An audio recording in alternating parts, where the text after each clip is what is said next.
나는 가로띠리 위다 말띠 버틀레 들어 가서 한기른이다. 부끄러우네. கத்தாமரில் நான் குத்திடுவேன் ஒழுங்கு மரியாதை வீட்டுக்கு போன அடிச்சு காசை நீ ஒன்னா புளிமண்டை அடுத்து ಎಷ್ಟು 10 லட்சம் ரூபா காசு கேட்கறாமா இது 10 லட்சமா உன்னால அந்த வீட்டுக்கு 10 விசா போடாதன இல்ல காரியாமன்ட்டு அடுத்த வேலையை பாக்குறேன் நண்பா போனியே மனசுக்குள்ள ரணத்தை விட்டு போனியே என்னாச்சு நண்பா உனக்கு என்னாச்சு நண்பா நான் இன்னும் காசை கொண்டு வராம இருக்காங்க என்ன பசியா கொஞ்சம் சாப்பிட்டுக்கோ பீர் பாட்டிலே இதை வச்சே கட்டா வித்துட்டு புளிமண்டை என்ன பொழந்துட வேண்டியதான் சோழி முடிஞ்சே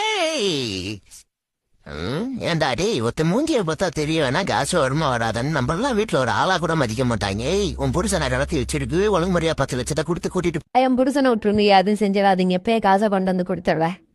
10 லட்சம் ரூபா கன்மா இருக்குது காசை எடுத்துட்டு பரவாயில்ல புளிமண்டை எனக்கு 10 கிலோ தூக்கி போட்டு போயிட வேண்டியதாண்டி ஒரு பேச்சுக்காவது காசை கொண்டு வந்து தரேன் வரதுக்குள்ள போட்டாக்கு மலை போட்டு காரியம் பண்ணி வச்சிருக்கீங்க